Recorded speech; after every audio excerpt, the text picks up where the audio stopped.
तो इसके पहले आपने पूर्व मध्यकाल में किसे, राजपूत की उत्पत्ति कैसे होती है और सामंतवाद का उदय कैसे हुआ और सामंतवाद का भारत में कैसे विकास हुआ और सामंतवाद के विकास में कौन सी चीज़ें सहायक रहीं, इन सबको आपने इसके पहले के जो भी आपको दिया गया क्लास या वीडियो आपको मिला है उसमें सारा का सारा है। आप लेक्चर सुनिए और समझने का प्रयास करिए उसे। अगर आप लेक्चर नहीं सुनते हैं तो आपको समझ में नहीं आएगा, क्योंकि अगर आप इस बात को नहीं जानते कि राजपूत की उत्पत्ति कैसे हुई है, यानी कि जो मैंने कल कई बार कहा कि पृथ्वीराज चौहान के जो राज दरबारी कवि थे उनका नाम था चंद्रबरदाई, जिन्होंने अपनी पुस्तक कहाँ पृथ्वीराज आसों में राजपूतों के इतिहास को लिखा है। उस राजपूतों के इतिहास के बारे में चर्चा भी किसी ने पहले ही कर दिया है। कर्नल टॉड ने अपनी पुस्तक एनल्स हिस्ट्री ऑफ राजस्थान, जिसमें उन्होंने इसका डिस्कशन कर रखा है, किसका, राजपूतों का। और जब आप देखते हैं उन्हीं राजपूतों, जहाँ चंद्रबरदाई ने इस बात को बताया किसमें, पृथ्वीराज आसों में, कि देखिए जो राजपूत हैं इनकी उत्पत्ति अग्निकुंड से किसने किया था, गुरु वशिष्ठ ने किया था। ये सारी बातें हो चुकी है, तो वहां जाके आप देखना चाहिए आपको।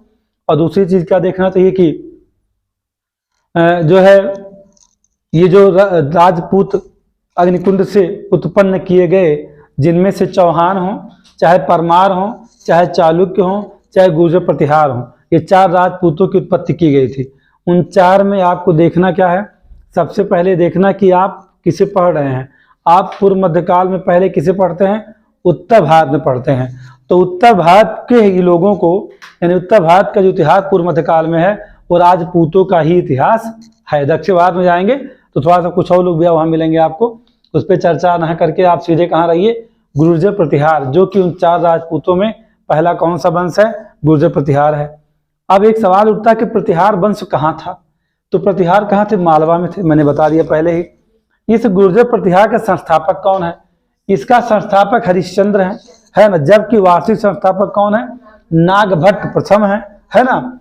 और अगर ये देखा जाए कि इसमें सबसे शक्तिशाली शासक कौन है, तो वत्सराज है ना।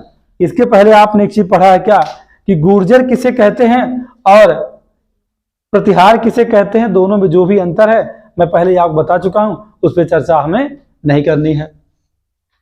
तो आप देखते हैं क्या कि नागभट्ट, जिसका समय 730 से लेकर के कब तक है, 730 से 60 या 56 जो भी है वहां तो उसका समय है, जिसे कहा जाता है कि ये मलेच्छ वीर है।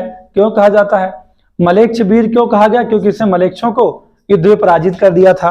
अब ये भी कहा जाता है कि भाई देखिए इसने जो है वास्तविक रूप से गुर्जर प्रतिहार वंश को स्थापित किया है। किसने स्थापित किया है, नागभट्ट प्रथम ने। तो नागभट्ट प्रथम ही ऐसा है जिसने जालौर में प्रतिहार वंश को स्थापित किया है। ये वही है जिसे भारतीय इतिहास में क्षत्रिय ब्राह्मण कहा जाता है।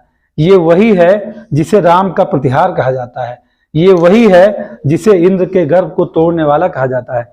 ये वही है जिसे नारायण की मूर्ति का प्रतीक कहा जाता है। अब ये बात उठती है कि आखिरकार इन्हें राम का प्रतिहार क्यों कहा गया है। प्रतिहार का वास्तव में अगर देखा जाए तो मतलब क्या होता है, उच्च पदाधिकारी होता है। और जो प्रतिहार वंश है ये स्वयं को कहता है कि मैं कौन हूं, मैं लक्ष्मण का वंशज हूं, मैं उनका द्वारपाल हूं। किसका द्वारपाल, राम जी का द्वारपाल हूं। यानी इस वंश के बारे में अगर आप स्टेप टू स्टेप पढ़ते हैं तो कोई सवाल नहीं बचेगा।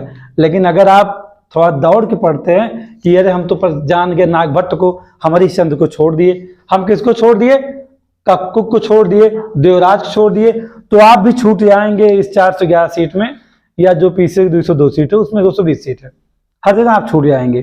चाहे 60,000 चाहे 70,000 चाहे 1,00,000 वैकेंसी यूपीपी में आ जाए और सवाल कर दे कि क्षत्रिय ब्राह्मण कौन है और आपको नहीं पता है, या क्षत्रिय ब्राह्मण जो है वत्सराज का संबंध किस वंश से है, आप खत्म।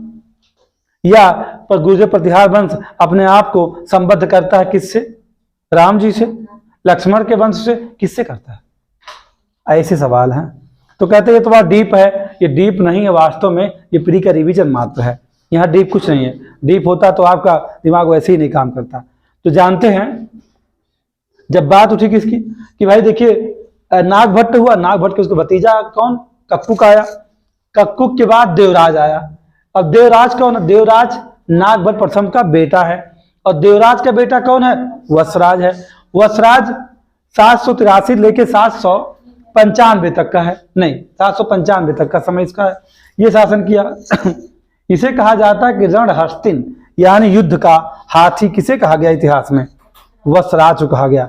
वत्सराज ऐसा है जिसने त्रिपक्षीय संघर्ष की शुरुआत की है। उसमें अगर देखा जाए तो भंडी जाति को और कान्यकुब्ज नरेश धर्मपाल को कहा मुंगेर या मुदगगिरी के युद्ध में पराजित किया था। किसने? वत्सराज ने। और इंद्रायुध को भी हराया था।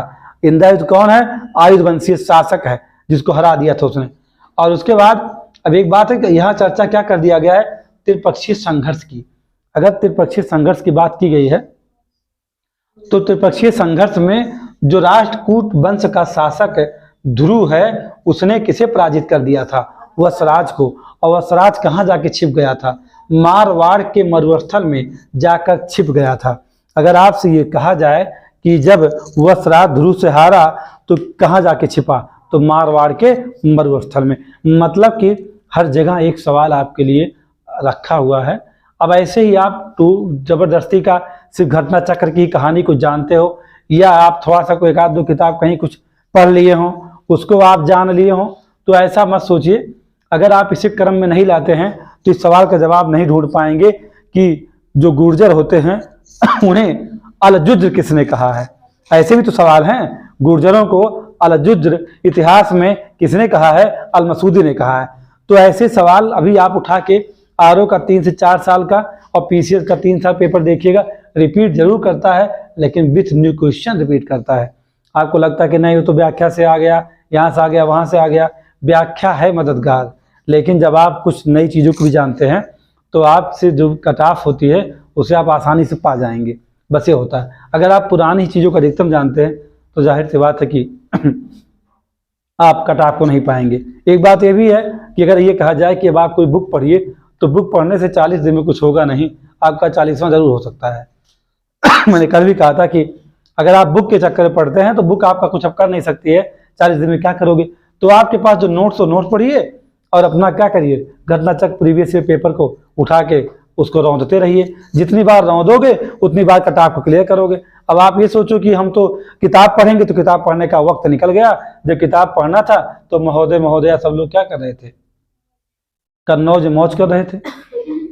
हाँ, उसी तो नाम है महोदया नगर। हाँ, वही तो मौज कर रहे थे। तो कन्नौज मौज कर रहे थे तो भाई कैसे उम्मीद करेंगे इस बात की? तो मतलब मैं क्रम भी लगा दिया हूं आपके लिए कि हरिश्चंद्र, नागभट्ट प्रथम, कक्कुक, देवराज, वत्सराज, है ना। तो अगर इन्हें क्रम में आप रख करके करते हैं तो एक सवाल पहले तो मिल जाएगा, क्या? इनके क्रम का सवाल। दूसरा, इनके गुर्जर कौन, प्रतिहार कौन, किस वंश से संबद्ध, किसने कहा कि प्रतिहार राज जीव के आकार का है और इसलिए बहुत सुरक्षित है, जीव के आकार के समान है, इसलिए डाकोस बहुत सुरक्षित है। सुलेमान जो कि 825 ईस्वी में भारत आया था। तो ऐसे सवालों को जब मैं आपको बता चुका हूं तो आपकी समस्या नहीं है। विनीत ब्रेक कर लिए भाई। गुर्जर प्रतिहार वंश में संस्थापक हरिश्चंद्र, नागभट्ट के बाद कक्कुक, कक्कुक के बाद देवराज और देवराज के बाद वत्सराज। वत्सराज के बाद जो शासक बना उसका नाम क्या है? नागभट्ट द्वितीय है, जो कि किसका बेटा है? सुंदर देवी का पुत्र है ये। अब रही बात पिता का, तो पिता का ये होता है मामला कि पिता इसमें चूंकि एक लंबा समय होता है और इन लोगों की बहुत ज़्यादा ऐतिहासिकता सिद्ध नहीं है और ना ही प्रमाणिकता है, तो इसलिए इनके बारे में ठोस जानकारी मिल नहीं पाती किसका बेटा कौन है। बहुत ढूंढिए तो कहीं माँ का नाम मिलता है तो पिता का नहीं मिलेगा, पिता का नाम मिलेगा तो माँ का नाम नहीं मिलेगा। एक नाम किसका? अब ये सुंदर देवी के पुत्र है नागभट्ट द्वितीय। इन्होंने क्या किया? कन्नौज में प्रतिहार सत्ता को स्थापित किया। अभी आप एक चीज पढ़े थे, क्या आपने पढ़ा था कि इस प्रतिहार वंश का वार्षिक संस्थापक कौन है? वत्सराज है। और आपने ये भी पढ़ा था कि किसी ने वार्षिक संस्थापक, अच्छा ठीक ठीक, वार्षिक संस्थापक कौन है? नागभट्ट प्रथम है। लेकिन अगर देखा जाए सबसे शक्तिशाली कौन है तो वत्सराज है इसमें, है ना, सबसे शक्तिशाली। तो ऐसे ही अगर ये कहा जाए कि कन्नौज में प्रतिहार पर सत्ता स्थापित, तो ऐसा नहीं है। इसके पहले अगर आप देखते हैं तो किसको, नागभट्ट प्रथम ने भी ऐसा प्रयास किया था, वत्सराज ने प्रयास किया था। वत्सराज ने जब धर्मपाल को हराया था तो उसने उसके जो क्या कहते हैं संरक्षित लोग उनको हरा दिया, तो वत्सराज ने भी कन्नौज को चाहा था लेकिन वो नहीं पा पाया था, जिसकी पूर्ति किसने कर लिया, नागभट्ट द्वितीय ने। नागभट्ट द्वितीय ने क्या किया, धर्मपाल द्वारा संरक्षित शासक चक्रायुध, ये चक्रायुध वही है जिसके पिता इंद्रायुध को किसने हराया था, नागभट्ट ने कि वत्सराज ने, वत्सराज ने। तो इंद्रायुध का पुत्र कौन, चक्रायुध। चक्रायुध को परास्त किसने किया था, नागभट्ट द्वितीय ने। तो धर्मपाल द्वारा संरक्षित, धर्मपाल पाल वंश का है। एक बात जानिएगा, हमने कहा था त्रिपक्षीय संघर्ष, त्रिपक्षीय संघर्ष जो चल रहा था राष्ट्रकूटों का, प्रतिहारों का, है ना, और पाल वंश का, तो उसमें धर्मपाल से संरक्षित शासक कौन, चक्रायुध, जिसे हरा करके कन्नौज पर अधिकार किसने कर लिया, नागभट्ट द्वितीय ने कर लिया। जो है मैंने आपको बताया कि कन्नौज में प्रतिहार पर सत्ता स्थापित की किसने, नागभट्ट द्वितीय ने। तो वास्तव में ये किसे हरा के किया है, चक्रायुध को हराकर, क्योंकि वो कन्नौज किसके अधीन था, धर्मपाल के। लेकिन उस समय वो कौन वहां शासन कर रहा था, चक्रायुध कर रहा था, क्योंकि चक्रायुध को शासक किसने बनाया था, धर्मपाल ने बनाया था। तो इसलिए कहा जाता कहीं कि ये मिल सकता है कि धर्मपाल को हरा करके उसने कन्नौज को छीन लिया, तो ये भी कह सकते हैं क्योंकि धर्मपाल के द्वारा संरक्षित शासक कौन है, चक्रायुध है। अब दूसरी बात क्या है कि राष्ट्रकूट नरेश गोविंदराज, क्योंकि त्रिपक्षीय संघर्ष की शुरुआत किसने किया है, वत्सराज ने करवाया ना। तो त्रिपक्षीय संघर्ष लगातार चल रहा है, वहां भी इसको किसने हरा दिया था, वत्सराज को ध्रुव ने हरा दिया था। और यहाँ इसे नागभट्ट द्वितीय को राष्ट्रकूट नरेश गोविंदराज ने पराजित किया और क्या कहते हैं, ये हार गया। लेकिन ये चूंकि नागभट्ट द्वितीय ने किसे जीत लिया था पहले, कन्नौज को, इसीलिए इसे राजधानी किसे बना लिया, कन्नौज। तो ये सारी बातें इसके संबंध में है। एक खास बात और है कि जब ये किससे हार गया था, गोविंदराज से हार गया, तो इसने गंगा जी में जीवित जल समाधि ले लिया। जैसे अयोध्या में राम जी जाके गुप्ता घाट में गुप्त हो गए, जीवित समाधि लिए थे, वैसे ही यानी गुप्त होना वहां कहा जाता है, वैसे यह भी क्या कर लिया, जीवित समाधि ले लिया। किसने, नागभट्ट द्वितीय ने। हाँ, इसके बारे में कहा जाता है कि इसकी उपाधियां हैं, लेकिन वास्तव में अगर देखा जाए तो ग्वालियर जो प्रशस्ति है ना, उसमें यह कहा जाता है कि जिन क्षेत्रों को इसने जीता उन्हीं क्षेत्रों को जोड़ते हुए इसको उपाधियां दे दी गई हैं। क्या मतलब कि जिन क्षेत्रों को जीता, जैसे आंध्र को जीता, अनर्थ को जीता, मालव को जीता, मालवा को जीता, किरात को जीता, तुर्क यानी किससे, मुसलमानों को हराया इसने, या मुसलमानों को हराने वाला, इसको तुर्क वीर है ये, और मत्स्य को, वत्स्य को, तो इसने उन क्षेत्रों को जीता। लेकिन उन क्षेत्रों के जीतने की वजह से इसे क्या कहा दिया गया है कि यह इसकी उपाधि भी है, जिसका सोर्स कहाँ है, ग्वालियर प्रशस्ति है। नागभट्ट द्वितीय के बाद अगर शासक कौन बना, तो बने वो कौन, रामभद्र बने, जिनका समय कब है, 1833 से, हाँ 833 से लेकर 36 तक का। अब ये कहा जाए कि इनके बाद कौन आएगा, इसके बाद इनमें कौन सा ऐसा शासक है जो बहुत ही शक्तिशाली आपके सामने होगा, उसका नाम क्या है, मिहिर भोज, जिसकी चर्चा बहुत होती है। इससे सवाल आता ही आता है, किससे, मिहिर भोज से क्वेश्चन बनते रहते हैं, किससे, मिहिर भोज से। अब एक बात होता है कि मिहिर भोज अच्छे से आप पढ़ लीजिए, और इसमें आप किसे पढ़ना चाहिए, एक मिहिर भोज को, एक वत्सराज को, और एक नागभट्ट द्वितीय को, नागभट्ट प्रथम को। यानी इसे पढ़ो ठीक से, वत्सराज को पढ़ो ठीक से, नागभट्ट द्वितीय पढ़ो और मिहिर भोज को पढ़ लो। इन 3-4 को पढ़ लीजिए, आपका प्रतिहार वंश समाप्त है, ये जानिएगा। और बाकी जितने हैं ये शासकों के क्रम है, क्रम जानने के लिए हमने सेट कर रखा है, बाकी और इसमें कुछ ऐसा नहीं है। ठीक।